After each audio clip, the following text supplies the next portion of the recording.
podcast is changing the narrative one episode at a time.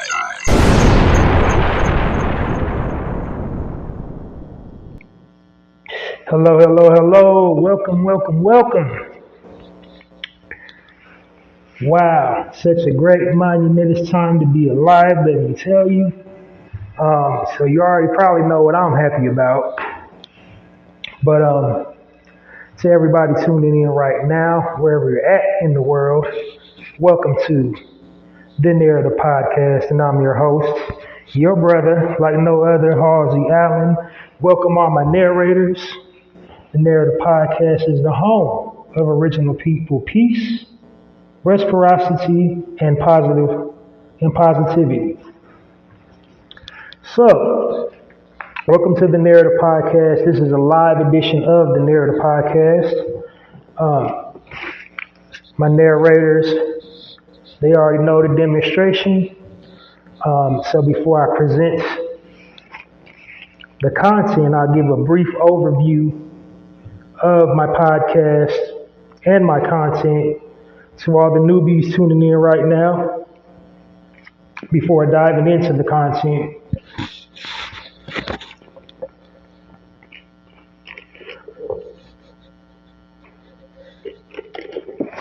So first of all, let's start why I'm doing the podcast. Let's start at the top. Tippy, the name, narrative. What does that imply? The narrative podcast. Why'd you name your podcast the Narrator podcast? I named my podcast the Narrative podcast because the powers that be, the media, weaves a false narrative about original people and original culture. They basically weaponize the media against us to have us, look to portray us a certain way to a certain demographic.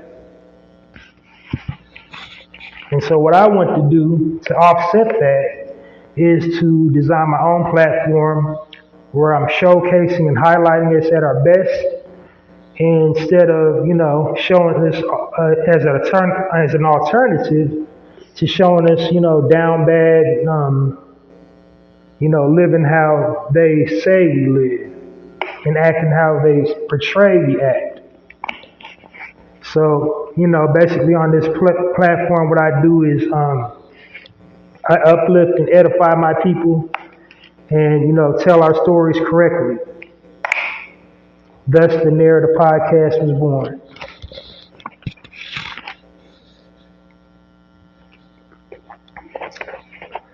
So, some other things I want to address before diving into the content. I think that was a perfect segue into my tagline, the Narrator podcast. Changing the narrative one episode at a time. How do I change the narrative, or change the narrative one episode at a time by destroying, or how do I change the narrative? Excuse me. I'm all fumbling up today. How do I change the narrative? I change the narrative by destroying negative stereotypes about original people and original culture. And how do I destroy the negative stereotypes? I provide positive frames of reference about our people and our culture.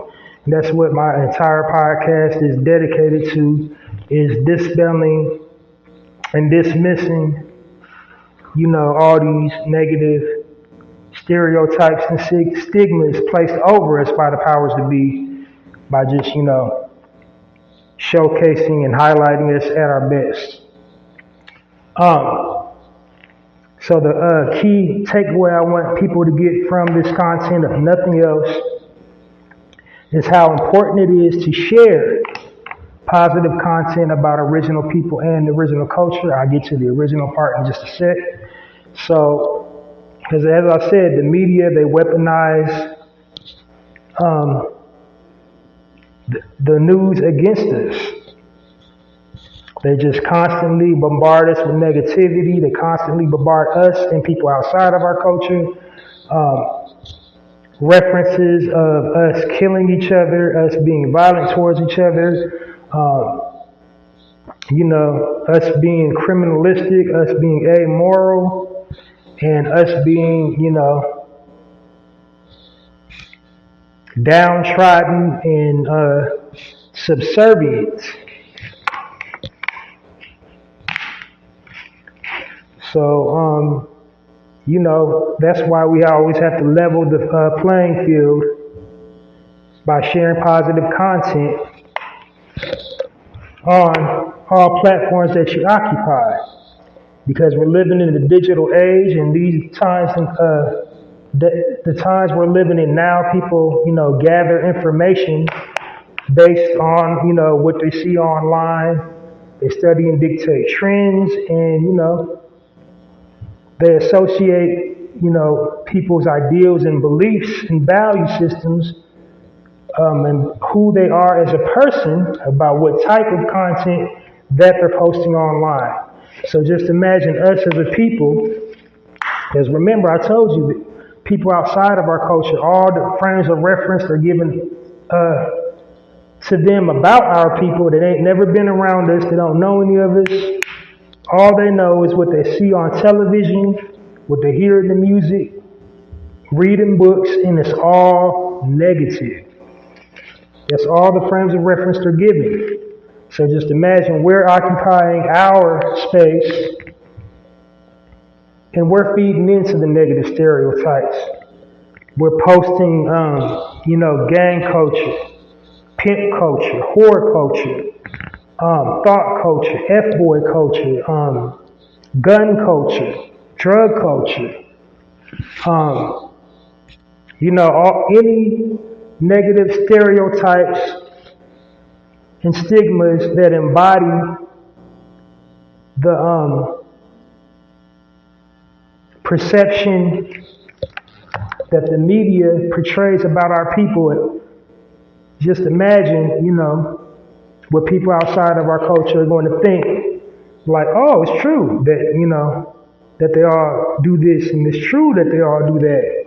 And it's true that they act like this and they say things like that. Because we're posting it, because, it's not coming from an outside source. It's coming from one of us. And so that's the ultimate takeaway that I want people to get from my content, if nothing else, is the importance of posting positive content on whatever platform you occupy. This is why I call my target audience my narrators, because we're in the unique position in the times that we're living in now to narrate or tell our stories accurately. So this platform is not caring about what people think, people outside of our culture think about us. This is just to basically, if you're going to tell our story right. So we should all be posting what I post, the type of content I post.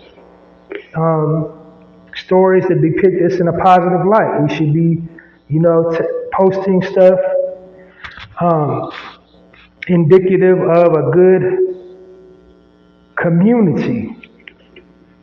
Posting stories about leadership, family structure, community, activism, involvement, us taking care of our business, us taking care of our children, us taking care of our elderly people, us doing for self.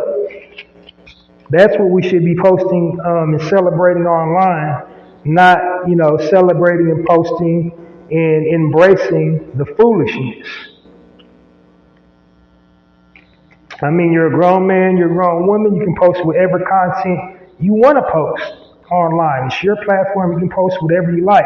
But just know, when you do it, it comes at a consequence. It's a double-edged sword to it. So you might think a meme or something low vibrational is like really hilarious, really funny. But then you got to think, like, how is people outside of my culture, they don't understand the reference, don't understand the context in which I'm posting it, what's their mindset? Not only that, the media is evil and wicked and diabolical when it comes to the portrayal of our people in it. It's also a business. And what is the first rule of business? The first rule of business is supply and demand. And that's, the media's presence online these days. They're collecting data, they're doing comprehensive reports and analytical, data on trends. And they produce content around their research. So they supply us with more of the foolishness because they believe that's what we want to see. They believe that's the way we want to be portrayed because we're always clicking and posting the foolishness. That's why we get portrayed, in a negative light in television shows. That's why we get portrayed in a negative light in movies. That's why we get portrayed in a negative light in literature, magazines, books.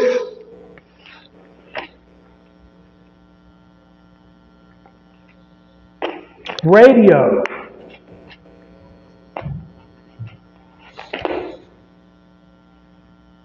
That's why we get portrayed in negative light in all forms of media. So that's why we have to be mindful of the content that we're posting. Now, it's not the end-all, be-all solution, but it's a darn good start. All right, so now just a couple more things before diving into the content. First and foremost, start this platform, I refer to our people as original as opposed to black. And the reason for me doing that is not because I'm ashamed of being black. Definitely not. I just feel the word original better describes us as a people as opposed to, the color black. Because first of all, although many of us are fairly dark-skinned, there are some like super dark-skinned people out there, we're not black. That's first and foremost.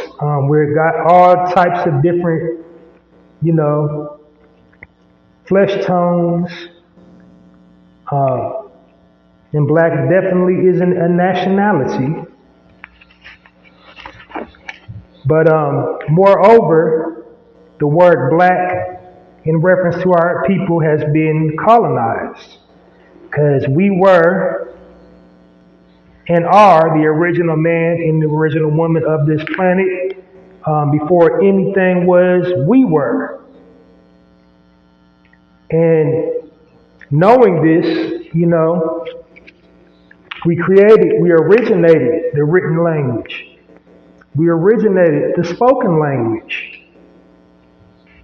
Every modern day invention that we currently have in the world can directly be traced to the original man and the original woman. But like I said, the word has been colonized to mean something negative, and they have, erroneously linked all the negative words to the color that's supposed to describe us as a people. Everything negative is associated with the word black. Now, before they go into all the negativity, before, they, go down the list describing all the negative ways in which to use the word black, they denote origin, and it's the only color in the color spectrum that denotes origin. They say something along the lines of dark-skinned people or people possessing a dark pigmentation originating or descending from Africa. And then here's where the psychological programming starts. It goes slowly down the list after that, describing all the negative things and negative ways to use the word black, like they associate, cleanliness with the word black, like black, dirty, soiled, religion, unholy. They associate, because everybody knows any, person that's ever practiced Christianity, what they say, cleanliness is next to godliness. So they already done put in the dictionary, dirty. So they already made that connection to it. Soiled. And I already said unholy. And then like confusion, disease is also linked with the color black. Famine, hunger, chaos, depression. Like I said, all things negative is linked with the word black, but the most crucial thing linked to the word black is death. The way they got this set up, black symbolizes the end of all things, dying and death. And we're anything but that. Because we're the original man. We're not the end of life. We're the beginning of life. So that's why I refer to our people as original. Because like I said, we originated pretty much everything in the planet. Everything began with us. And original also is just a better word to describe us, because there's so many different types and kinds of us originating for so many different, land masses in the world. And contrary to all unpopular belief, we didn't get there into all these other corners of the globe via slave boats. Because like I said, we was already originally here first, so that makes sense that we was already originally located in most of all these areas in the world. So while slavery did happen, while the Middle Passage did happen, and it was brutal, and it was unkind, and merciless, and barbarous, it's just not an actual factual fact, especially here in the Americas, that we just, they just kept going to Africa and kept getting boatload after boatload after boatload and after boatload and after boatload of it. Nah. They got some of us that didn't just, nah. Some of us did come over here on slave boats, but not all of us. Sorry. I didn't mean to go off on that side tangent, but I think it was just really important that I, got that to drive my point about the word original and the significance of original. Not only that, like I said, because there are so many different types of us, hailing for so many different ports and places in the world, the word original is also a binder. It binds all of us as one. Because no matter what language we speak, no matter the flesh tone of our skin, we can all trace our original lineage back to Africa.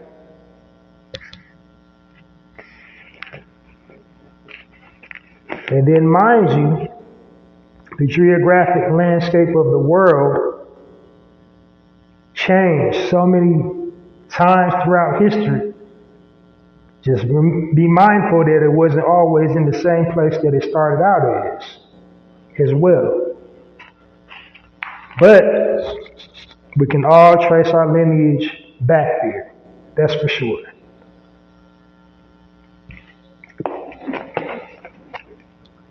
And that's why I choose to refer to our people as original as opposed to black. And I'm not like shaming people that call themselves black. I'm not trying to argue and debate with people for calling themselves black. If you feel comfortable referring to yourself as black, and black is beautiful, and black pride, and black love, and this, that, and the third, right on, go ahead. Salute. But I'm just saying on here, on the Narrator podcast, I try to refer to our people as original people as often as possible.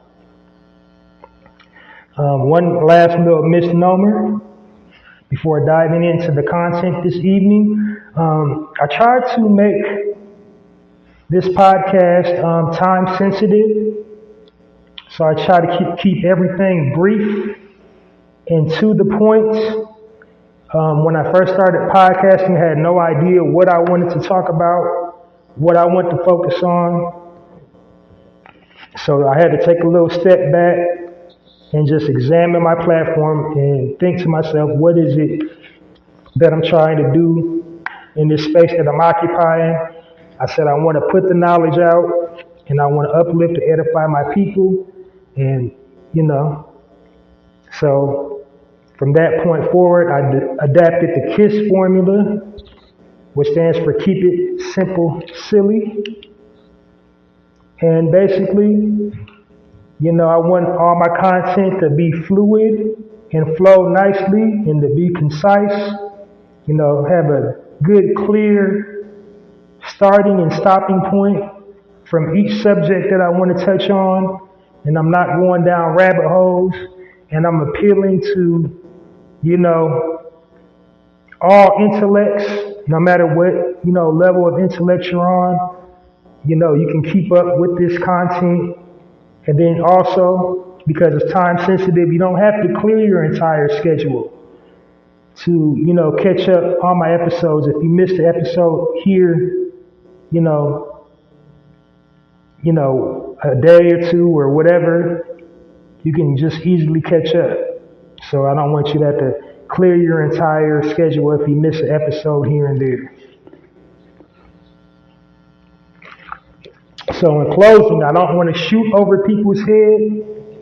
I don't want to dumb myself down either. I want to be just right in that middle pocket, distribute the knowledge, and to make it plain and to make it accessible.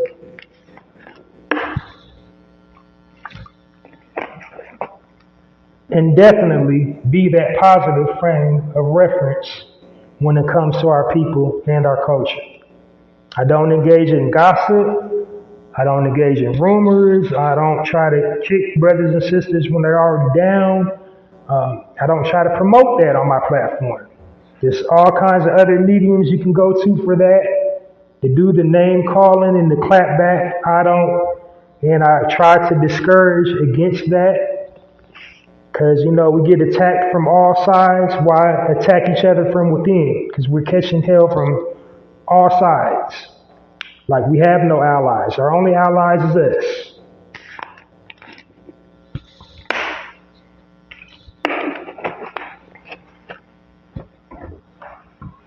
But I think I touched everything. So here we go. Narrator Podcast Live Edition.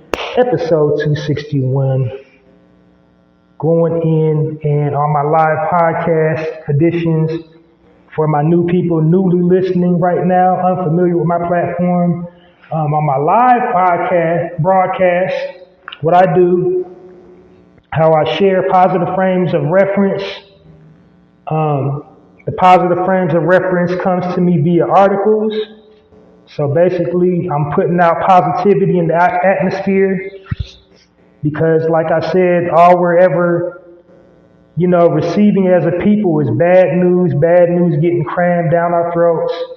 And that leads us into believing, nothing positive ever happens in our community.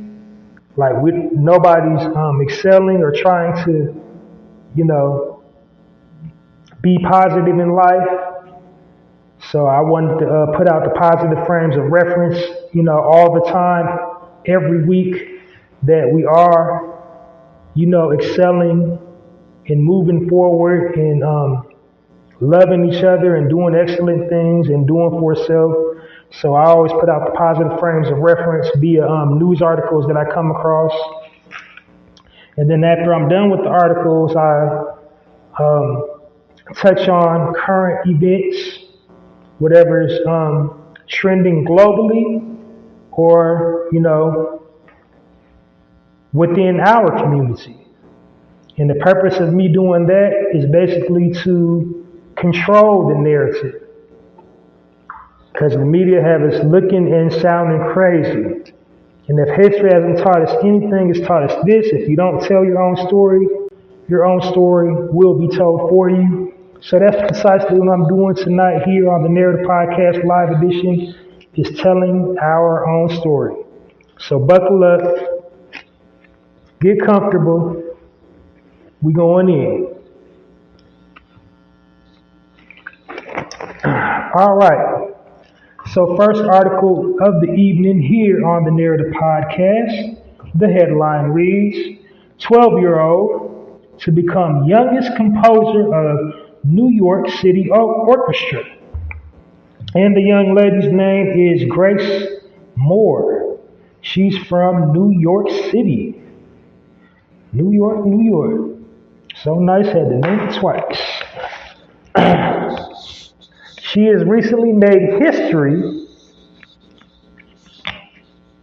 as to join New York City's Philharmonic Orchestra. She's a 7th grader attending Poly Prep Dyker Heights. And before anybody in the elemental P community, it's not a slur, it's an actual place named that. I'm just saying that people are so sensitive these days. But anyway, the article goes on to read, she's enrolled in the organization's Very Young Composer program.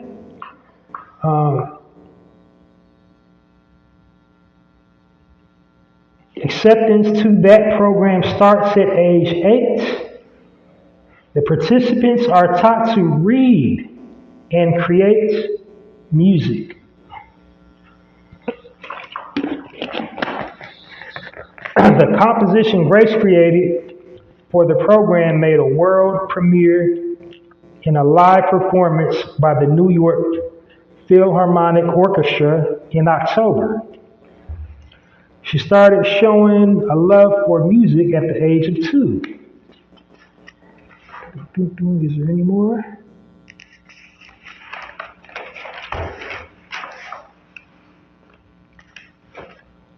So yeah, she was on a different page. She started sharing love of music at the age of 2 after her mother gifted her a piano. I don't know why I think it might have been like a toy piano. I don't think it was like an actual. But yeah, she's been playing the piano since 2 years old. She's also been quoted as saying, I hope everyone follows their hobbies and do what they love. And I think that's a great little piece of advice coming from someone at that tender age. And there's a learned lesson in there for, everybody, I believe. So please join me in giving a warm Narrative Podcast round of applause to Grace Moore.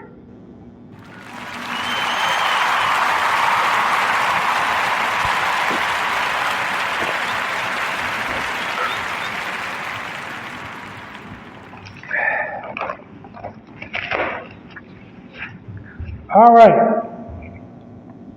Next article. The headline reads, meet the writer, creator behind Netflix's first original African animation series. And the sister's name is, so have to forgive me, she is of,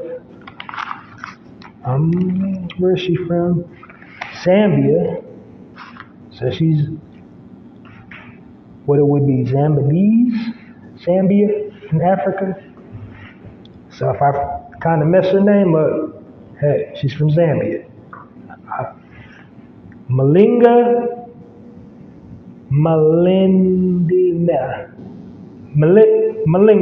We're going to call her Malinga. And the cartoon she created is Super Team. It's not super with an ER, it's Super.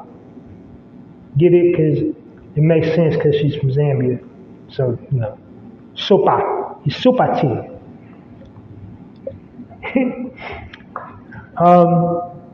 Super Team 4. It was originally going to be called Mama's Teen 4. So the plot, the series is set in Zambia's capital, Lusaka, and features 4 undercover teen superheroes recruited by a former spy. Each week they fight crime while navigating through the challenges of everyday life and school. Her goal was to bring representation to the global market.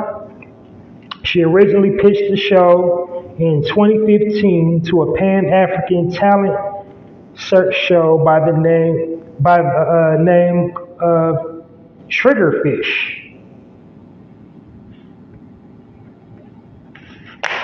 And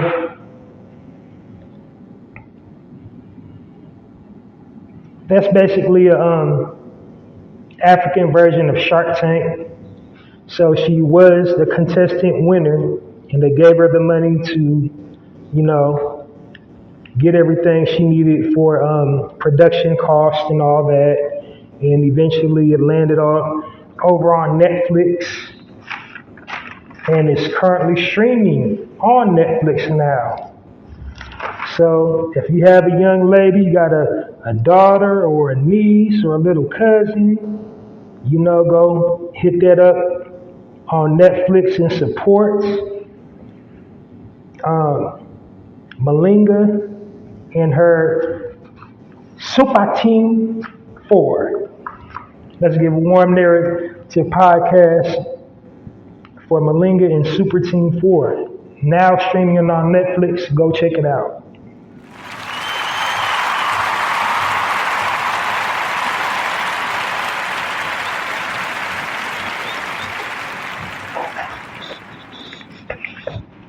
All right, next article. Headline reads, first black woman to receive a PhD in computer science and engineering at the University of South Florida. And this sister's name is Dr. Sharima Ingram. Seems like I'm missing something. I did. I skipped the page, y'all. I'm gonna go back to her in just a second. I skipped clean over that. But anyway, so the next article, the headline reads, Burger King worker who never missed a day in 27 years got gifted $400,000 for retirement. And the brother's name is Kevin Ford. He's currently residing in Las Vegas, Nevada. Co-workers and donators surprised him with $400,000. So originally, he was just gifted a goodie basket for 27 years of employment. Now, Burger King is notorious, like all them QSR restaurants are notorious for dogging their employees. So I think it was a few years ago, somebody shared their goodie bag on social media. Yeah, I think it was a Spanish brother had shared his little goodie bag that the cute Burger King he was working for. And I think they gave him like a comb and all his favorite little snacks. And I believe David Spade had seen, the social media post, and he broke the dude off and did him right, because they did him so dirty. But I guess the teachable moment is to whatever you're doing, just remain diligent, keep showing up, keep going hard. You will eventually get rewarded for your efforts, because everything you do, everything you say, and everything you do, you're being watched. Sometimes in the good way, sometimes in the bad way. But whatever you're doing, like you're being watched, trust and believe somebody's noticing you, noticing the things you're doing, noticing the things you're saying, notice the way you're treating people.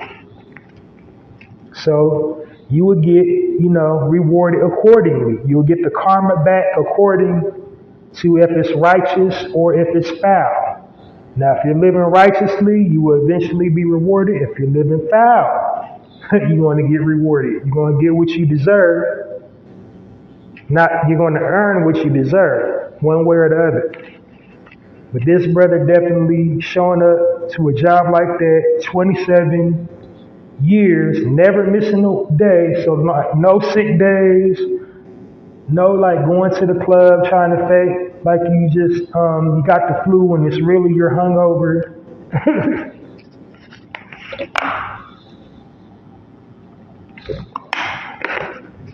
So he shows up,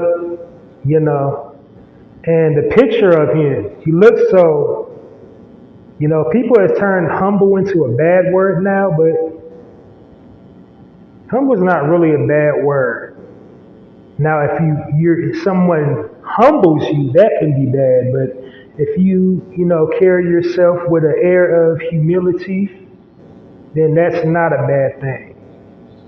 And he looks very humble in that picture, and he looks very appreciative. I think he would have been all right with the goodie bag. I think he would have been all right if they didn't give him the 400 G's. Because, I'm that type of person. If you get me something and it's genuine and it's from the heart, I will accept it and appreciate it. Even if it's something I don't believe I can use, I'll find a use for it. I'll find somebody, I might re-gift it to somebody that can use it more than me. But I will, take it and be appreciative of it and thankful to you that you thought about it. And I think, that's why he got gifted that 400 G's, because of his demeanor, because of his, earnest, humble demeanor.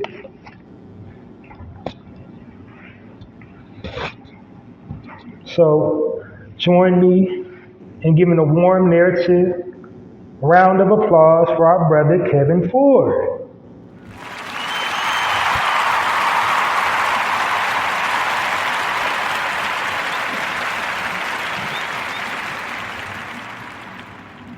All right, y'all, moving right on along. Now, this is the last article of the evening. Now it's her story. Okay, so last article of the evening, the headline reads, Black women to receive a PhD in computer science and engineering at the University of South Florida. And sister's name is Sharima Ingram. She's the first female graduate from the Computer Science and Engineering doctoral program at South Florida since the program launched 40 years ago. So they haven't had one sister, and it is HBCU, by the way. Not one sister graduate from that program since it launched. That's monumental. That's epic. It had to be shared. I had to get that word out. So look at me coming through, like I said, delivering those positive frames of reference, because they dog us out and do us so dirty in the media. We always got to,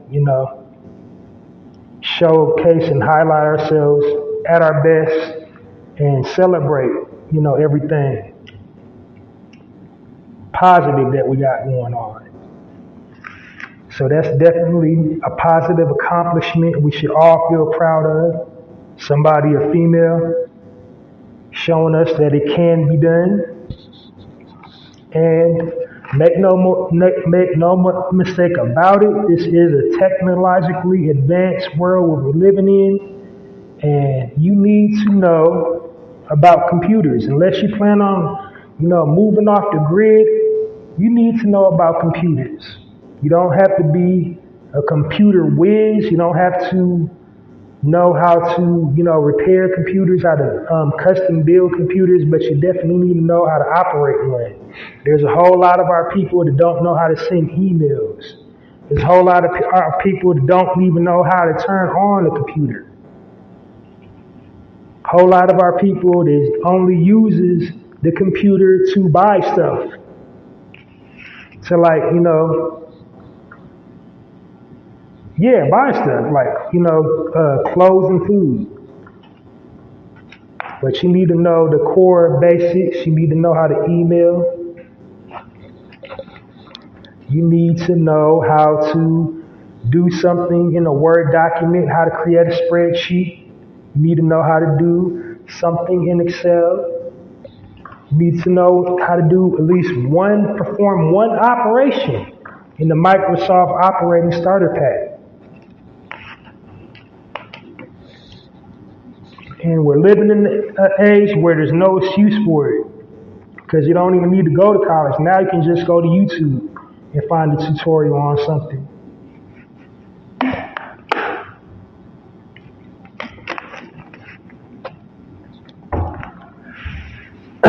But I digress.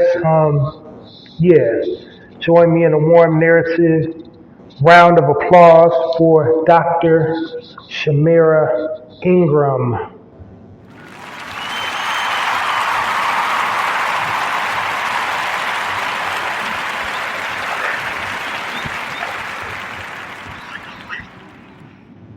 All right, so getting to the nitty gritty, y'all. Speaking points, and I already told you why I'm delivering my commentary. I got a few topics that I want to touch on this evening. I'm not going to hold y'all long. Like I said, I try to make my platform short, brief, and to the point. And, no sense in beating a dead horse. Just short, brief, and to the point tonight.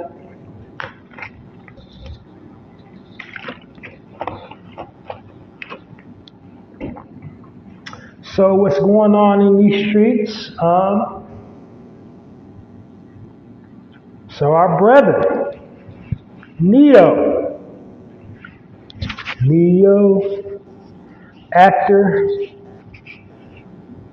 recording artist, and producer and writer, dancer extraordinaire, multi-talented guy, went on a talk show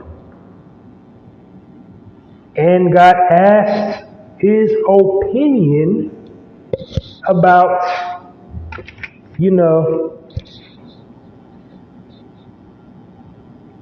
pronouns, what people identify themselves as. And so I don't got the brother's direct quote. I didn't put that in the bulleted points. Basically, he just spoke from the heart. And first off the rip, he was on the Ops platform. So that's first and foremost. If you don't think he's the Ops, this guy is the Ops by now, like, you can set your watch to it. Every guest that goes on this platform, whether he interviews them directly or has somebody else interview them, it goes all bad for him, like almost immediately after the interview. They get some type of backlash. Every single last guest the guy's ever had on his show has gotten some type of backlash upon, interviewing with him. So I'm not going to say, before I stopped watching his platform, that it wasn't entertaining to watch, and that I feel like, because, like, for some odd reason, like, celebrities like going on this platform and revealing things in their life and dropping untold stories about their personal life and, milestones or highs and lows in their career. Just, stuff that has never been told before they got on this show. So I would be a hater if I didn't commend the guy for that, for having the knack of the gift of gab, whatever he be saying to people to get them on his show. But at the same time, our people, every time our original men and women go on this show, they get some type of backlash.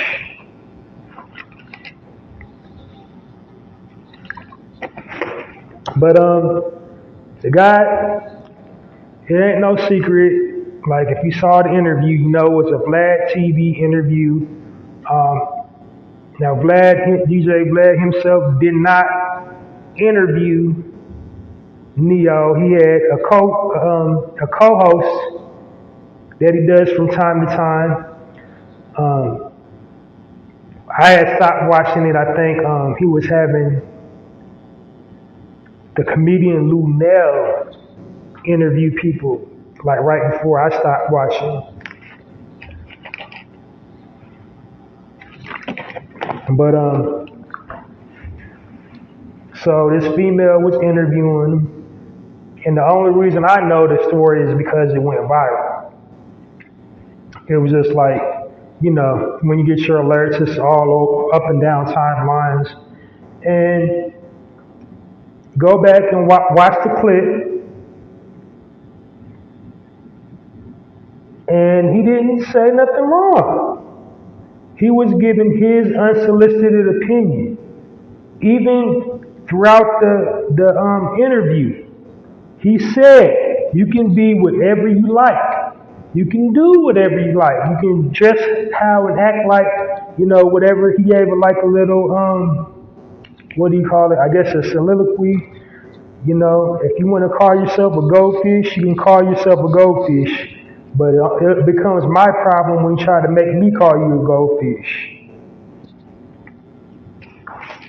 So that's basically what I'm saying. He said, you can call yourself whatever you like, but I'm not buying that ish you shoveling, cousin.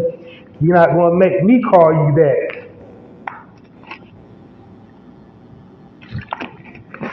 And then, you know, more backlash because he said, you know, he don't want his children, you know, learning that, and a child should not have a choice to identify their genders other than the genders that they were born as. And me personally, I'm in total agreement of that.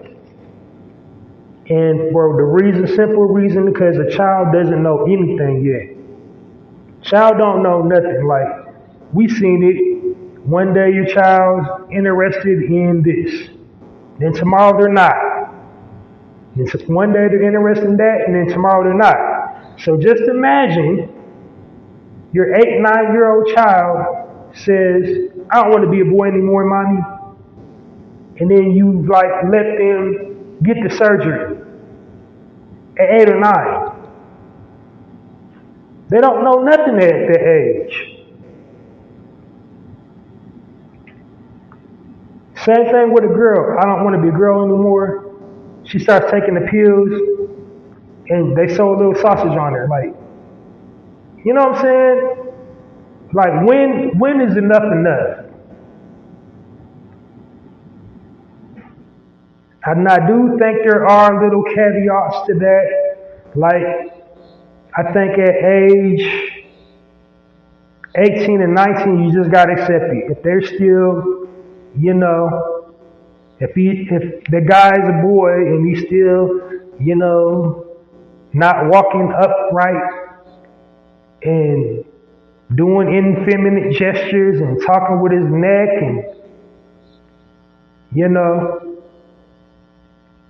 and doing like stuff, you know what I'm saying? Like feminine stuff, like wearing makeup and all that. After that, you just gotta accept it. Your son is just, he is the way he is. If your daughter, if she done cut all her hair off, then start growing hair on her lips, she done grow a full goatee at 18, 19, She done made her choice. Like, you gotta accept it. She is how she is. But not no 8, 9, 10, 11. Come on, man.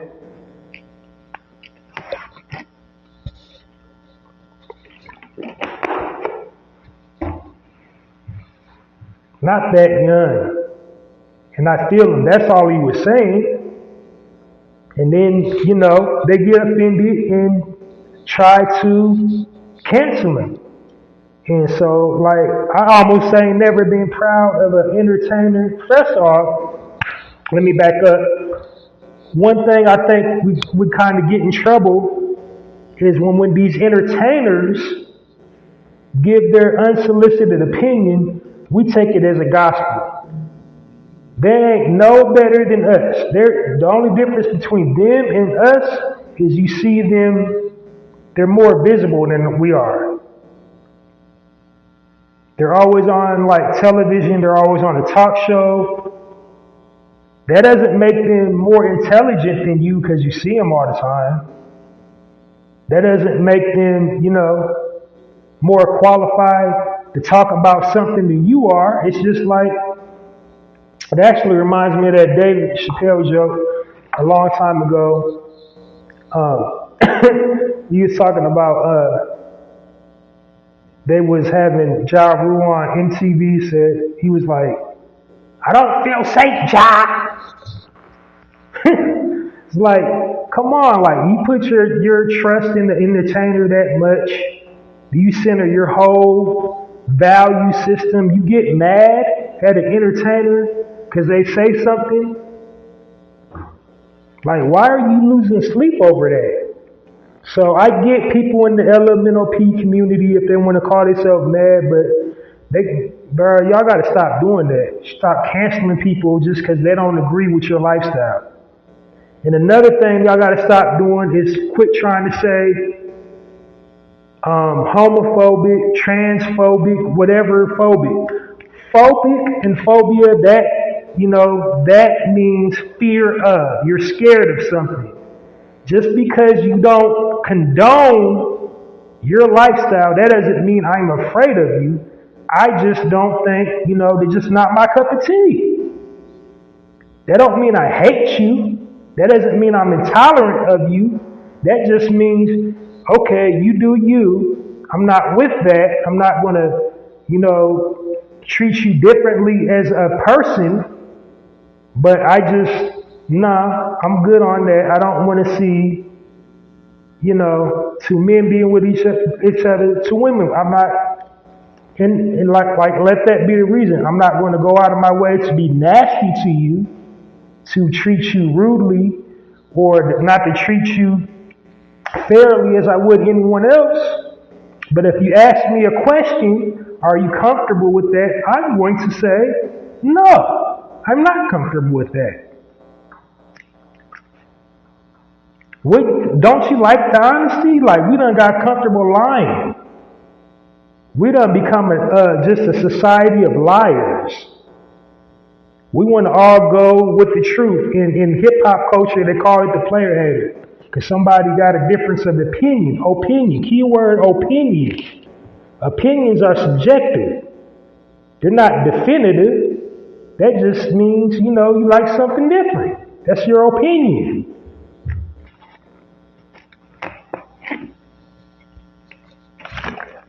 And like, if you're secure in yourself, why do you care about somebody else's opinion of you? He got asked a question. He answered the question to the best of his ability based on his, lens that he's focusing life through. And that's all that was. So why the backlash? And how come he needs to apologize? Like, he deserves a round of applause for apologizing. How y'all gonna get mad because he answered the question? He answered the question that he was asked. Somebody asked you a question. Hey man, my phone's died. You know what time it is? Oh yeah, it's 4:30. I asked the question. I could have not answered the question. Would it change the answer? No. It would have still been 4:30 if I would have answered the question or not answered the question.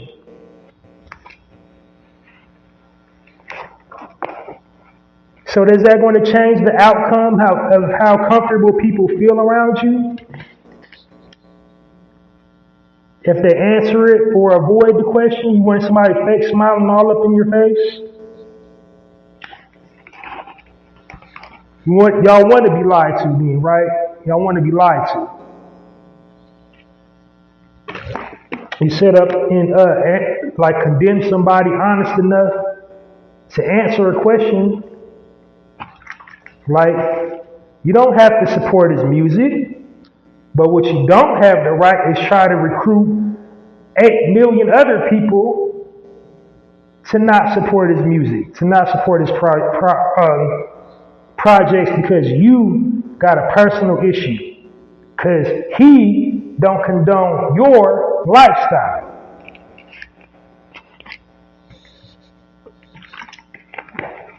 That is insane. I think the realest thing in this apology is, saying in his apology, then maybe the world don't need Neo. Him saying as an entertainer, my brand, if my brand gets canceled, then that's cool. I take it as a sign the world don't need Neo. If I can't talk and be honest and be candid when I'm asked a simple question, then the world don't need me. Stop listening to my music. I doubt as much as people in the LMNOP community love music, like they throw a party for anything. They throw a party for anything. Then people will party at the drop of a hat. They'll find an excuse to have a party. I highly doubt, especially in the 40 and up club or the late 30 club, it'd be hard to find somebody that don't got a favorite Neo joint. It'd be hard to find somebody that don't like because he's a producer too. He done produced music now too. To like an artist he done produced. So now you're gonna cancel, artists with a Neo beat? Make it make sense.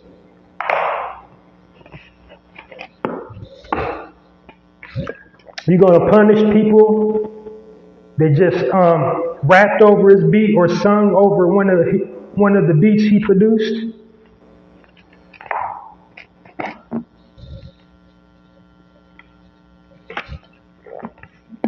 He was very respectful in the interview. He didn't, he said, you got the right to be what you want, wear what you want, but I'm not gonna act like I'm cool with it, and I'm not cool with it. That's all he said. He didn't say I hate you, or nothing. Nothing violent, nothing mean, nothing malicious. No derogatory speech. Didn't drop that F-bomb. Didn't drop that D-bomb.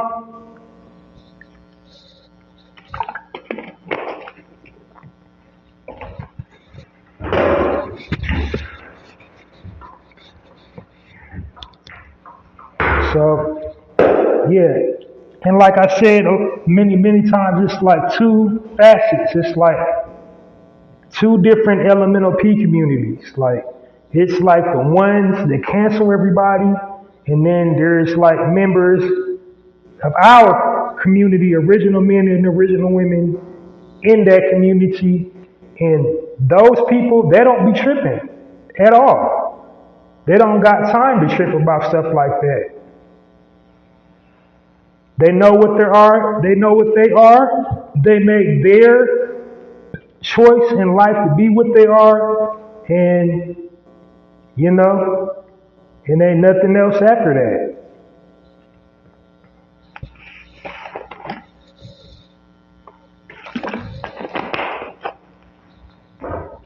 But the bottom line I want to make about that is, you can't just sit up there and be hypersensitive and just want to jump down everybody's neck that don't accept your gender choice. Now, a whole lot of them say, well, I can't help it, I was born that way with the chemicals and stuff they're putting in food. And like some women in that community got high testosterone, unusual high testosterone levels. Some men got unusual amounts of estrogen in their system. You know, it's not outside of the realm of possibility that some of them are born that way, but the majority of them made a choice to be that way. They chose that lifestyle. They was walking around, the women was walking around emulating men and felt more comfortable dressing like a man, and the men emulating women felt more comfortable dressing like a woman, putting makeup on and all that stuff. But it was a choice. You can't fault somebody for your choice you make in life. That's your choice.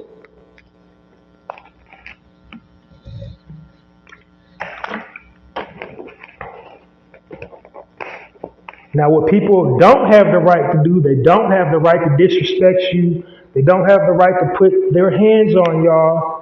They don't have the right to try to just beat you up because you're that way.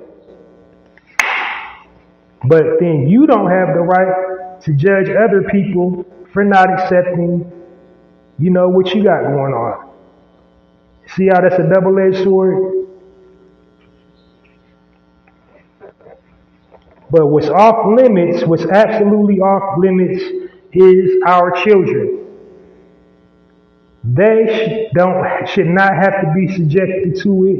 With all this television program, they're pushing agendas. Like I said, you know, 17, 18, 19, you gotta be, if your child that made that choice at that age, you gotta accept it. But 11, 12, 13, like under 17, they should not be subjected to it. They shouldn't see it in, like, on television. They shouldn't read in them books like, oh my God. The Muppet Babies, bro, they're trying to corrupt the Muppet Babies. That something gotta shake. I can't keep on corrupting our children, bro. And, you know, for that matter, in the hetero world, like, we gotta stop trying to push our children to date before they're ready. Like 10, 11, 12, you ain't ready yet. Talk about got a girlfriend yet, got a boyfriend yet. Telling our daughters got a boyfriend yet, any special guys. Telling our sons, hey, liking girls, got you a little girlfriend. Like, we gotta stop that. We gotta let our children figure it out for themselves.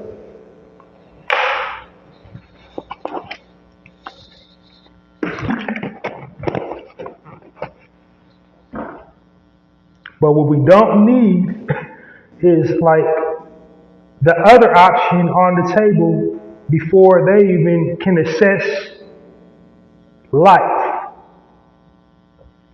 Like they don't have no, you know what I mean? You gotta yell at them to clean stuff up. How the hell is they responsible enough to know, make a gender choice? And you can't even get them to put hang their coat up when they come in from outside. They ain't even responsible enough to take care of the family pet. At that age, like, knock it off.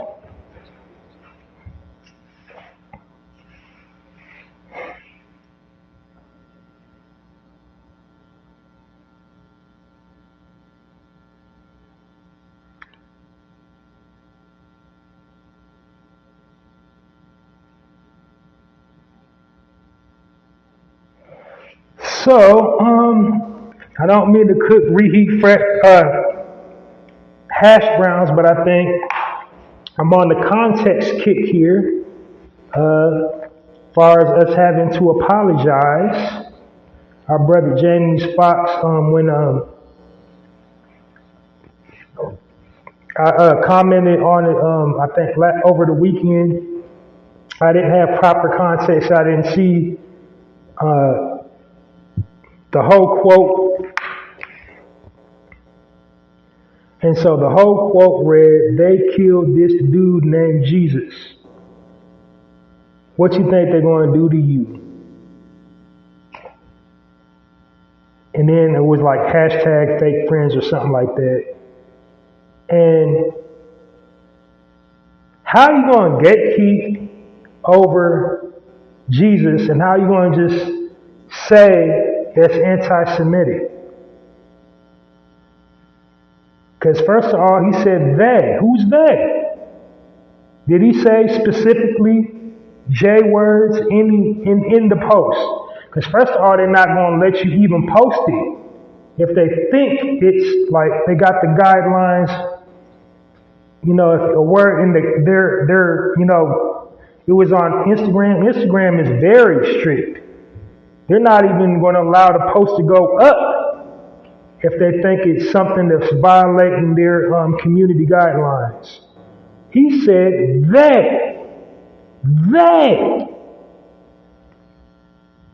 And if you read the Bible, they did kill Jesus.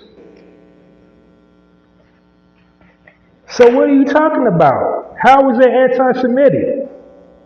Y'all gotta get some real rules in that community. Y'all can't just be making up stuff on the fly.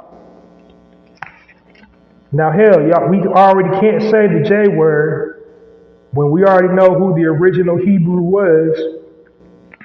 But y'all got it set up to where we can't say the J word. And now y'all trying to gatekeep the word Jesus.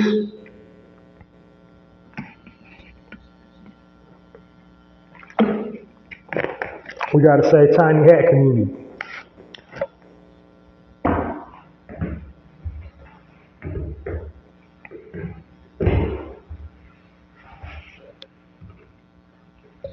And he's already apologized once.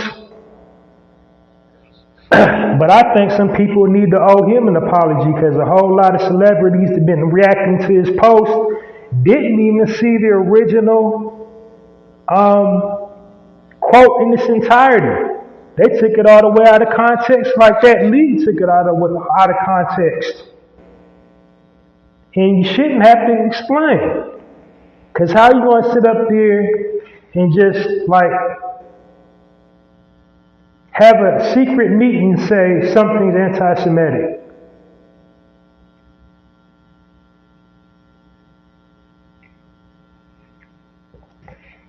Because if you're in the Word like you say you're in the Word, you know the Bible like you say you know the Bible, then what y'all guys are doing is ugly.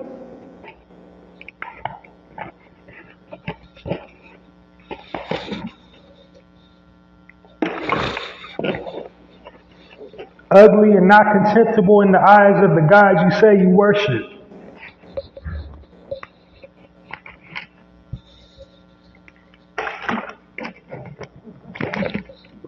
So y'all owe him an apology. How about that? Apologize to Jamie Foxx.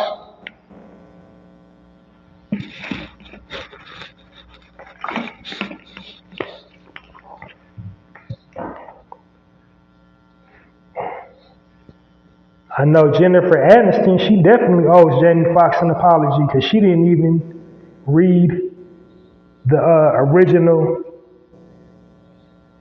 quote. She just sitting up there going along with what everybody else said. Well, I think it's deplorable. I think it's horrible. You know what's funny? It's like they don't have a problem with us, our people, calling each other niggas, bitches, and whores all day, every day. In the music industry that they run, they don't got a problem with that, as long as it sells.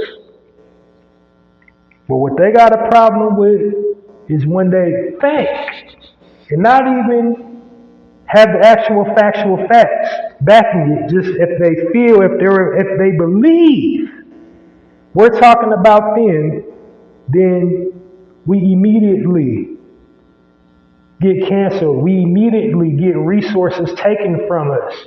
We immediately get ostracized out of places that we once had access to. That's some BS, man.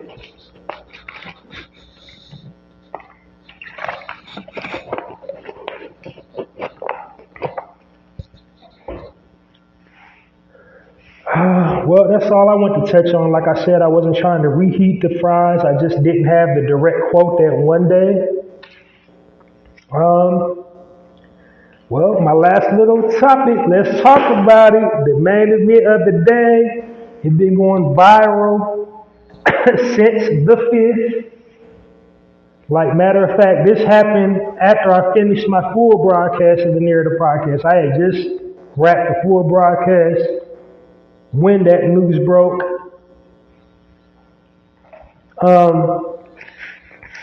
Montgomery, Alabama. The slammer in Alabama. Oh, men. So the brawl for it all, it went down in Montgomery, Alabama.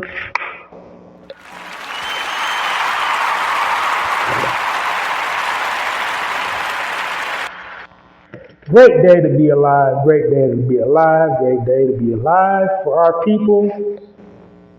That right there is a positive frame of reference about our people. Because who says we don't know how to come together? We came together and connected like Voltron.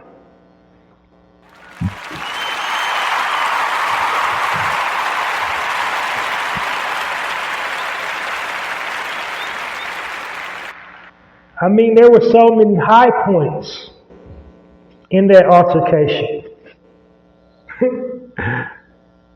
Like me, I'm a Gen X baby. Like when brother threw his hat off and everybody started swarming, you know what that made me revisit? It made me revisit my childhood.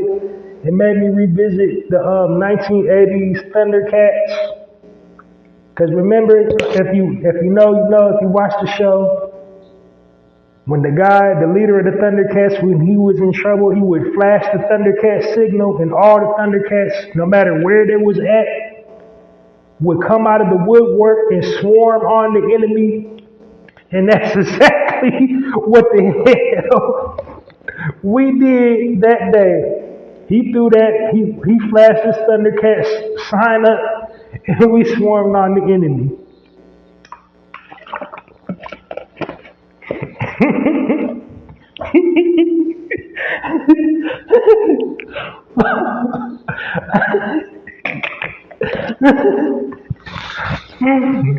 Oh, wow. Oh, man. Like I said, there were so many good points about that.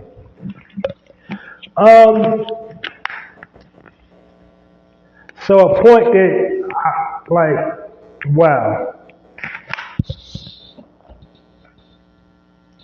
So first of all, we got to give young brother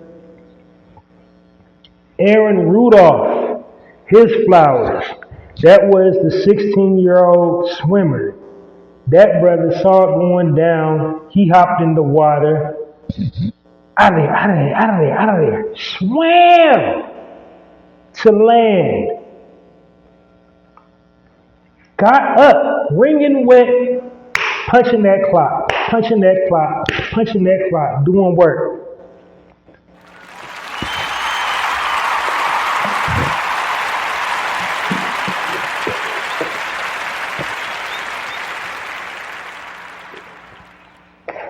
And again, it's not a pleasure.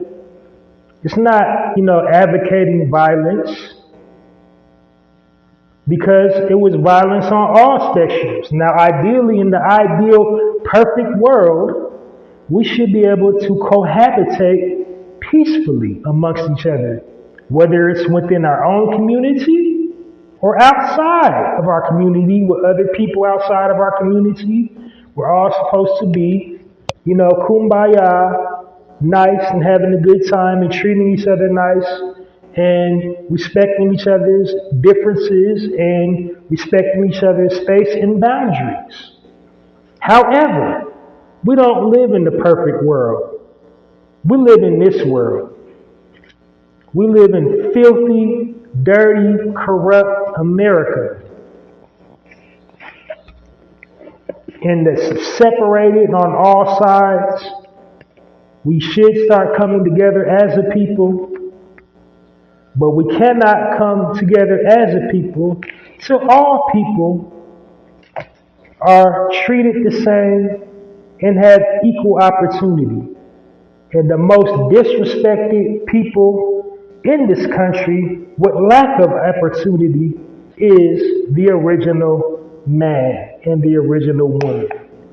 We have not had the playing field leveled yet. We have our successes, but they're so far and few in between, like it almost don't matter. Notice I said almost, so I am not a total pessimist. I do see, that glass half full, and I believe we all have the potential to, rise out of our environment and make something out of our lives and become something in life and create the life we want for ourselves, but playing field ain't level. So basically, unless you've been living under a rock, how the whole debacle went down, a Caucasian family, white people, had their pontoon. It was like an open river. If you live in Alabama, I'm not familiar with that, but apparently there's a whole lot of water in that area. But so like this riverboat was parked in the marina, and this family of, I'm gonna say, redneck white folk was parked next to their pontoon next to this riverboat. I guess it was an establishment, a casino or something, but longer story short, there was not supposed to be, parked next to the riverboat, and they was told several times to leave. So not only did they not want to leave, they was going to physically protest to being asked to leave. And they initiated the fisticuffs by attacking that brother. And I almost started getting angry when I first saw it because we also live in the era where everybody's on the cell phone. And I saw a whole lot of my people on the cell phone instead of helping. I felt like, it could have got de-escalated quicker if more people wouldn't have been on the cell phone recording. And before anybody says something, I know somebody got to be on the phone recording so they don't flip the narrative and make it look like, the security guard was the aggressor, like they do so many other times when there's no video footage to defend our actions.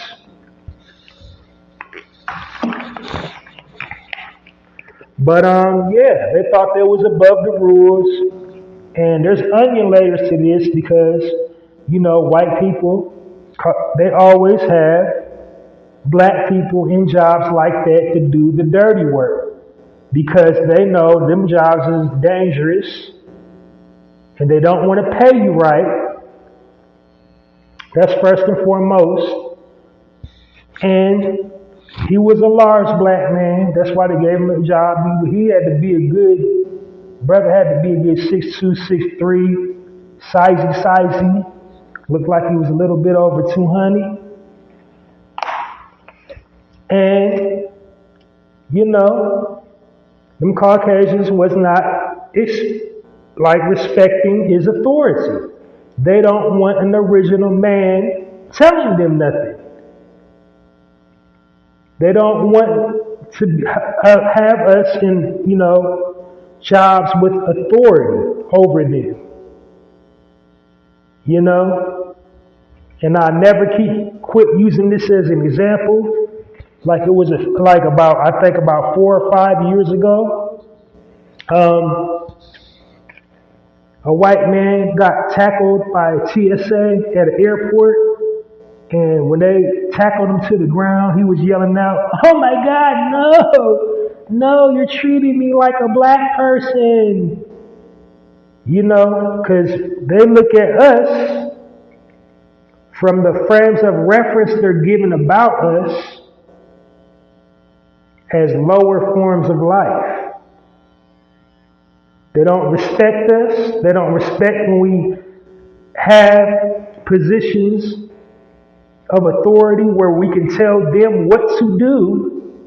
They will resist and feel they don't have to do it. Feel they don't have to listen to us because they don't feel we are their equal.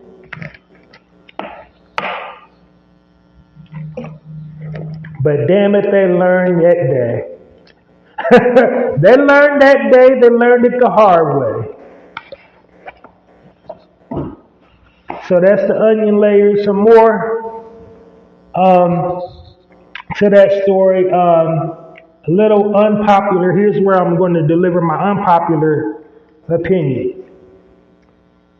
I've been chewing on it for a little bit, and you know how unruly that particular class of white people were. I do believe that they still would not have moved their pontaine if the bouncer had been white too. I think they would have gave a white guy static too, because they had been drinking. It's been apparent that they was drinking and unruly, and just my neighborhood sense is tingling.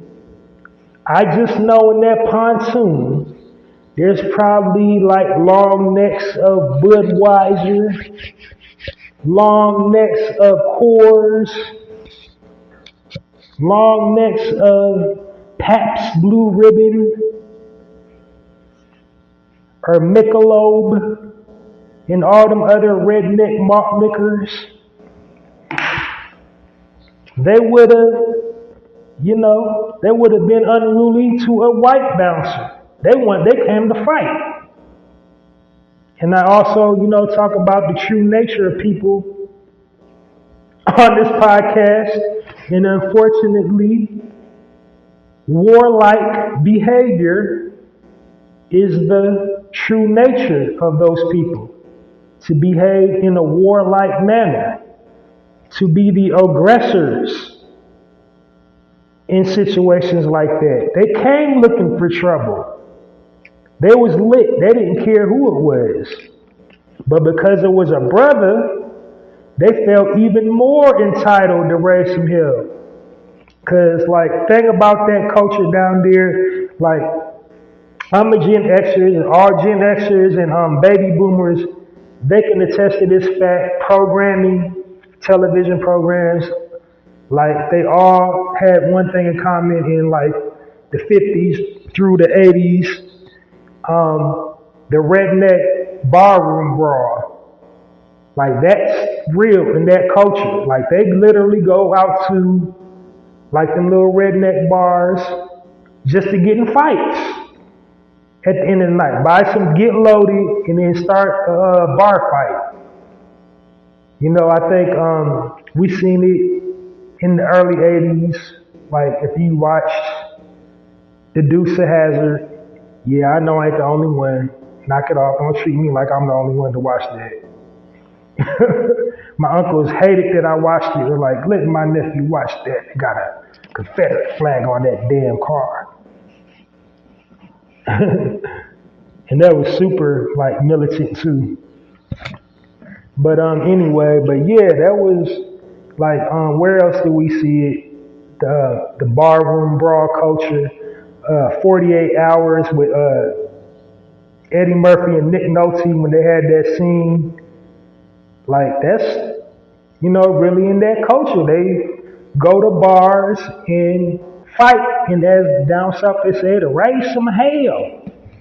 They came to raise some hell. So they was up to no good. They was up to no good that day. And I don't think, I think they would have tried a white guy if a white guy had been on security. Because they was with the ish.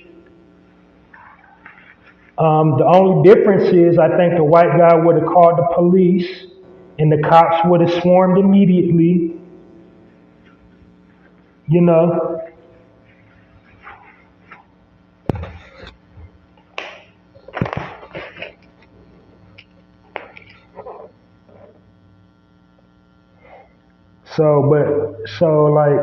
Thank goodness the whole debacle was caught on camera, because had there not been any video footage surfaced, we already done seen that movie as a people 50, 11 times. They would have found a way to fire that brother for just doing his job.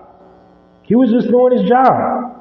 And the young man that swam in, the hero, he worked there too.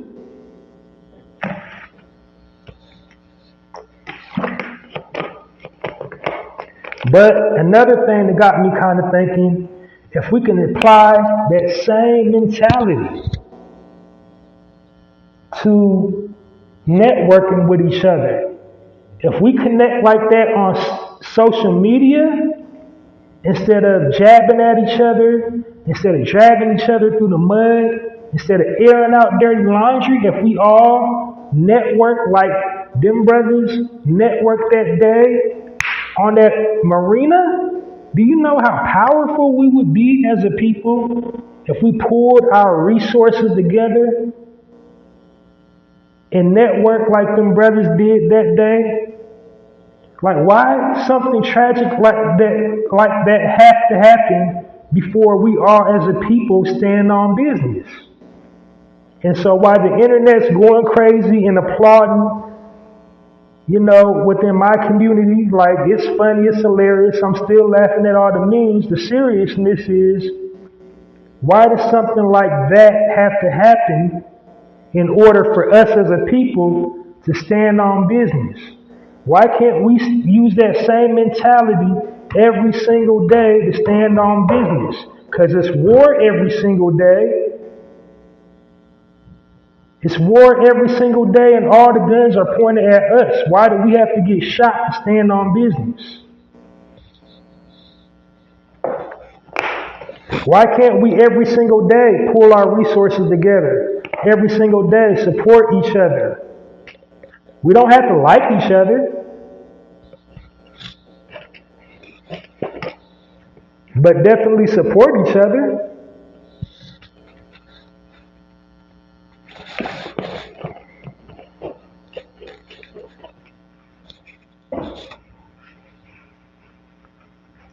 Some other interesting factors. It happened on the water.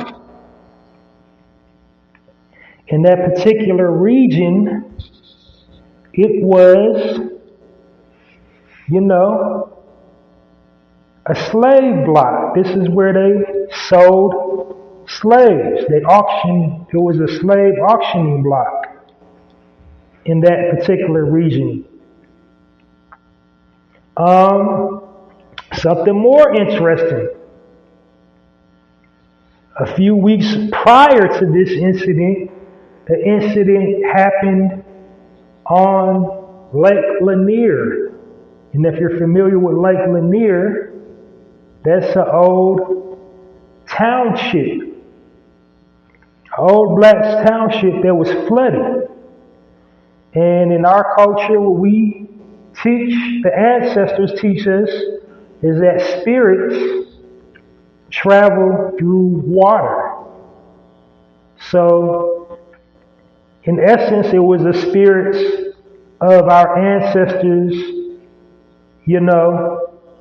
guiding us in that moment. What happened at Lake Lanier, they might say, it was a freak, accident. He got electrocuted in the water. The guy that died, they don't know where the voltage was coming from. Funny thing about water, water also conducts electricity.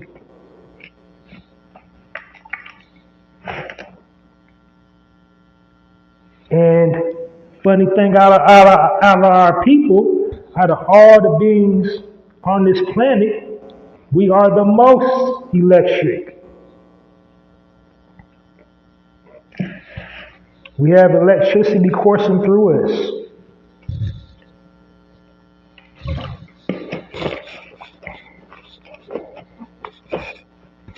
Out of all the people on this planet, we're the most highly adaptable sources of electricity. We know how to project it. We know how to amplify it. We know how to emit it.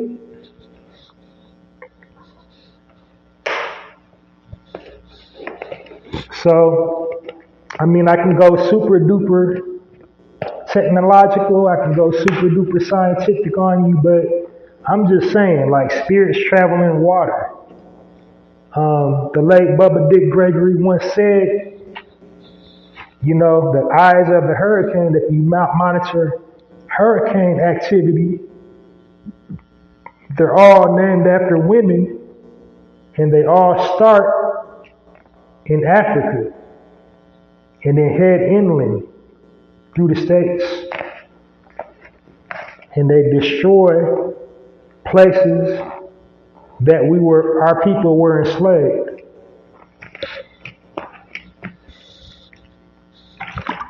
So it's just like onion layers of revelations that we can take from this moment. And the biggest thing I hope we take from this moment is the unity. The unity of when we see a brother down, pick him up. He doesn't have to physically be down. He doesn't physically have gotten beat down by the ops to help him up. You don't have to, have a physical beat down in order for you to help your brother. If you see your brother or your sister suffering, if you know you can do something, help. Don't just let the ops stomp them out, systemically. Offer your resources if you have resources.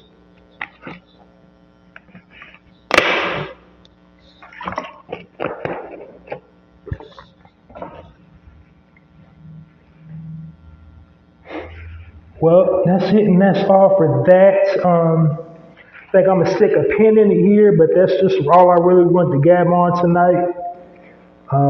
The internet is undefeated for the memes. I think this story will play out for another week or so. Content creators, I can just say, normally I discourage, content creators participating in stuff like this, but with this situation, I would say content creators, the meme creators, get your money. Ride it to the end. Ride it all the way to the end. But also, as a community, we don't need to ride this out too hard because we know them primaries general election, is like right around the corner. And we still don't have a candidate for us. We still don't have economic contingency plans in place for our people because we know the powers that be ain't going to give it to us. So let's celebrate, but don't celebrate this win. But, after we're done celebrating, we got to get right back to business because it's still war. They ain't going to let up.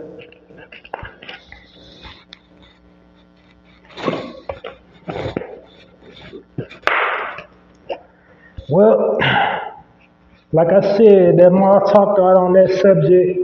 Thank you guys for staying patient with me and listening this evening. I just wanted to let all my new listeners know that you are now all officially narrators. If you tuned in and listened this evening, you're officially a narrator. And your new official task is to share positive content on all platforms that you occupy. So we got to put out positive frames of reference and keep this positivity train going.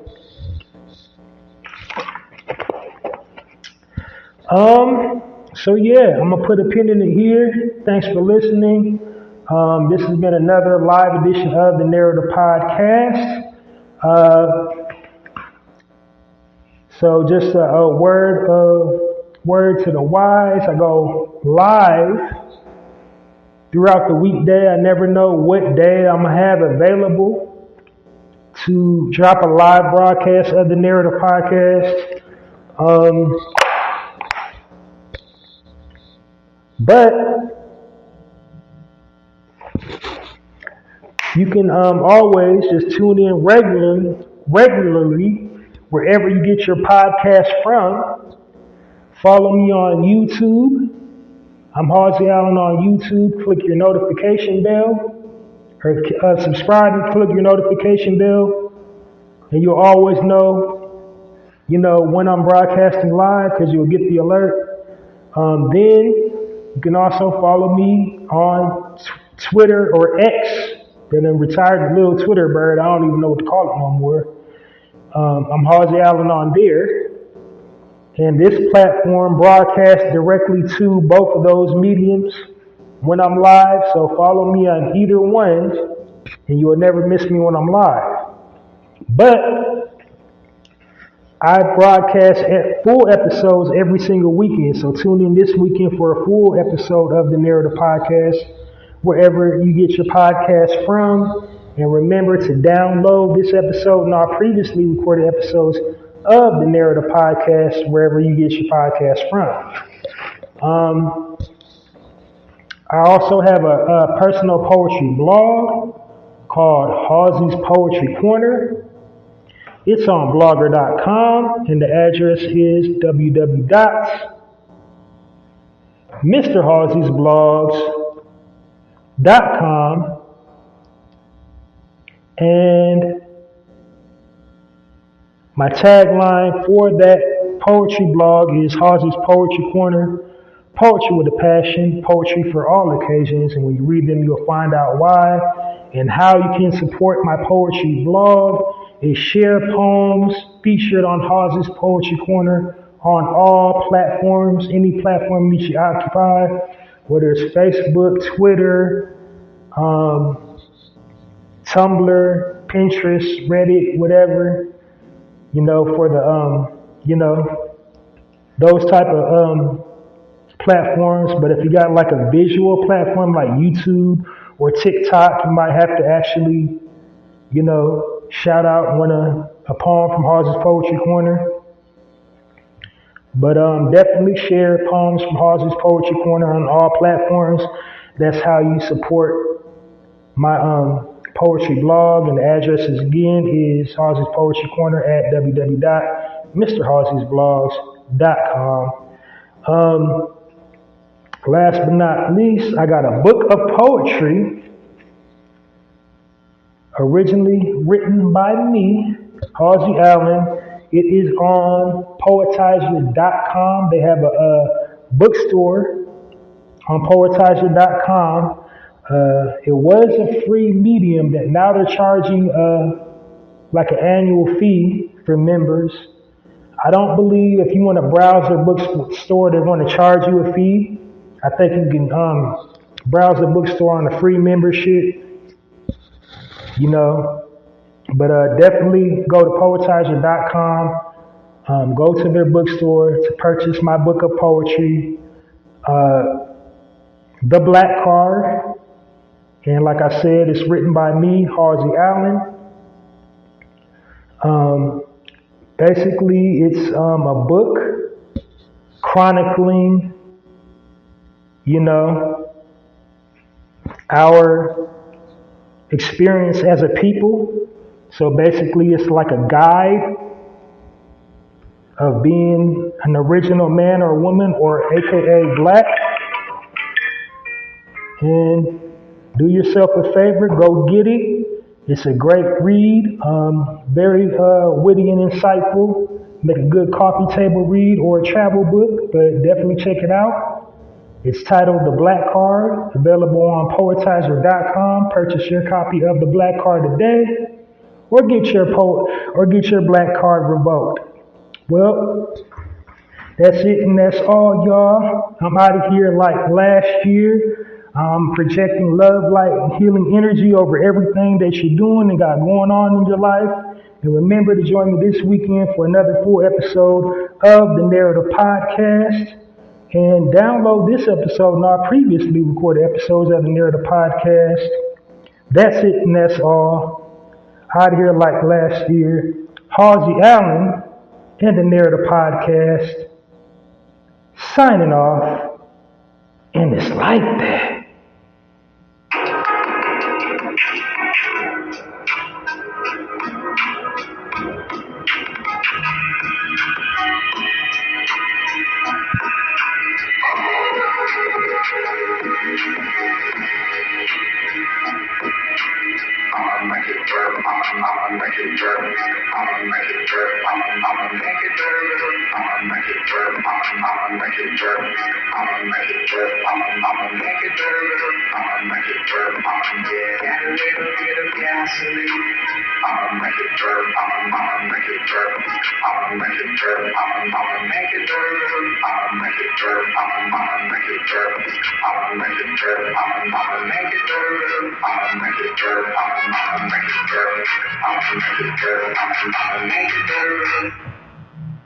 You are now listening to the Narrative Podcast.